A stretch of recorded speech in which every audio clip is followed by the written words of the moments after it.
ilmu yang barokah dan manfaat ya. Berdoa dimulai.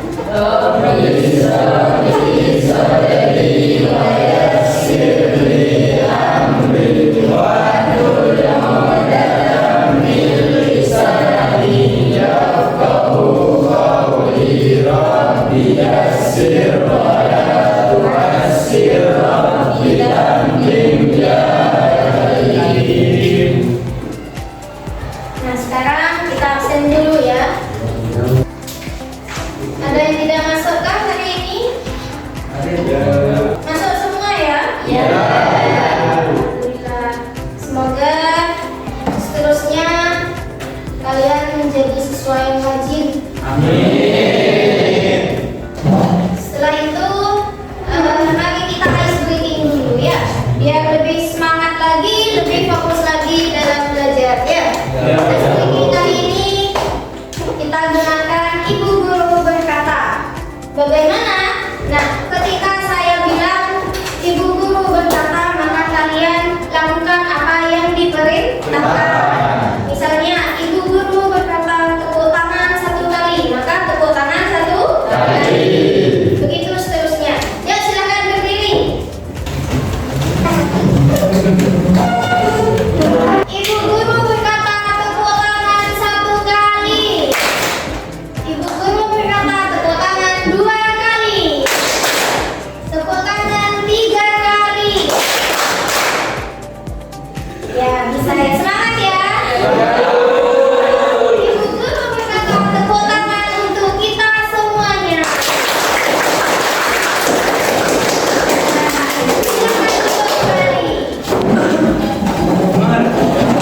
Sebelum pelajaran dimulai, Bu Guru akan menjelaskan tentang tujuan dari pembelajaran kita hari ini. Tujuan pelajaran hari ini agar kalian bisa memahami apa itu makna dunia yang sementara dan akhirat yang kekal. Ini disimpulkan dengan etos bekerja. Nah, ini kalian agar paham, bisa menjelaskan, bahkan bisa menghafal ayat dan hadisnya. Ya, ini tujuan pembelajarannya.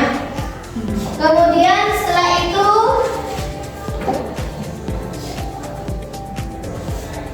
metode pembelajarannya kita akan menggunakan PBL. Apa itu PBL? Problem based learning, atau bagaimana cara kita memecahkan masalah dalam pembelajaran. Ya, nanti akan disajikan masalah, kalian akan bekerja dengan kelompok masing-masing, kalian akan berdiskusi, dan akhirnya kalian akan menjelaskan, mempresentasikan di depan kelas. Ya, dan akan ada siswa yang bertanya. Itu PBL.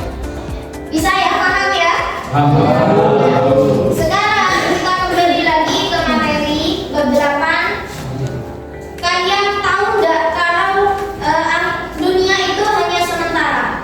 Tahu ya.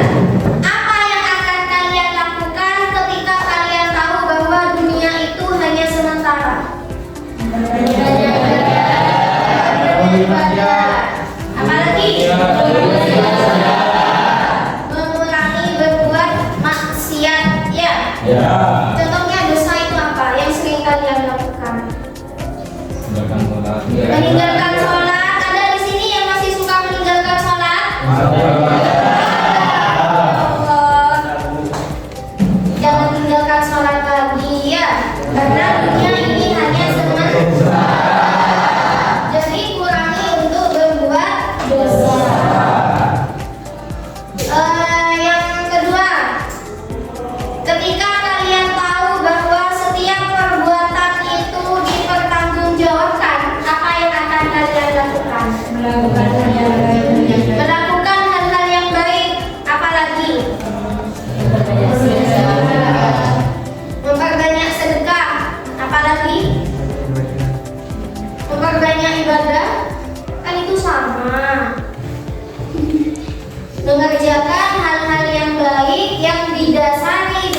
mendengar suara azan.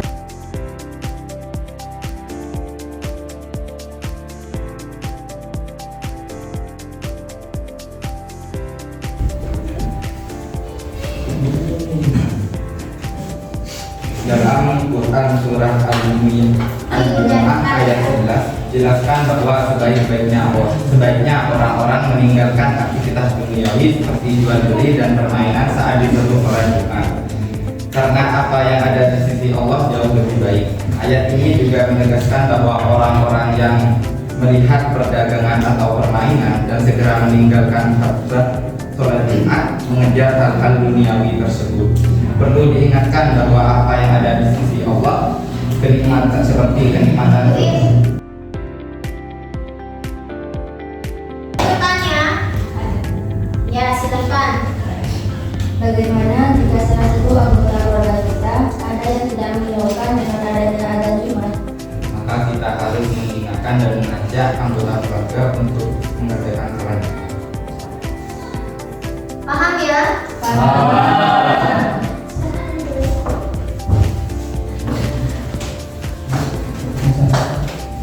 Jadi dari yang kita pelajari tadi, dari kelompok 1, kelompok 2, dan kelompok 3, intinya ketika ada panggilan azan untuk melaksanakan sholat Jumat, maka kita harus segera meninggalkan pekerjaan. Itu etos kerja yang sesungguhnya. Silakan bekerja dari pagi, siang, sore, malam, tapi jangan lupa untuk melaksanakan ibadah. Kewajiban, apa kewajibannya umat muslim? Salat. Jadi meskipun kita mau bekerja dari pagi, siang, sore, sampai malam, bahkan tidak mau tidur, boleh, tapi ingat jangan lupa untuk sholat, karena itu kewajibannya. Ketika sudah ada azan berkumandang, maka kita segera untuk meninggalkan urusan dunia.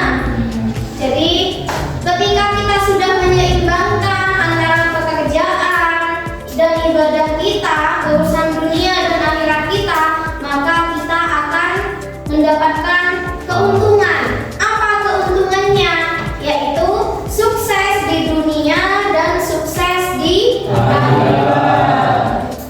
Lalu bagaimana? Misalnya kalian pernah tidak melihat ada orang yang dia itu taat beribadah, ternyata dia hidupnya tidak bahagia. Maksudnya bukan tidak bahagia karena bukan tidak pernah tertawa, ya. Maksudnya itu dia rajin beribadah, sholat 5 waktu, semua kewajiban dia kerjakan, tapi kehidupannya tidak sesukses mereka yang di luar sana. Untuk makan masih harus bekerja. Tanpa bekerja maka dia tidak akan makan. Ada enggak? Pernah kelihatan enggak orang yang seperti itu? Pernah ya? Nah, bagaimana tanggapan kalian terkait orang yang seperti itu? Berarti apakah sholatnya itu ada yang salah?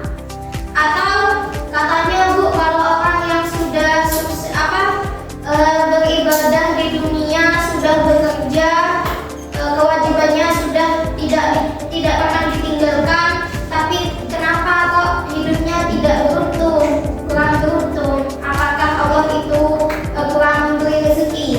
Apakah seperti itu? Tidak ya. Bagaimana menurut kalian? Berarti hamba itu bukan tidak ikhlas. Hamba itu sedang di apa? Nah, berarti hamba itu sedang diuji. Diuji oleh siapa? Diuji oleh Allah, ya. Berarti hamba itu sedang diuji. Apakah ketika dia itu sudah taat beribadah, ekonominya masih di bawah rata-rata, apakah dia akan tetap beribadah? Nah, itu diuji oleh Allah, ya. Sampai di sini masih ada pertanyaan? Sudah paham semua ya?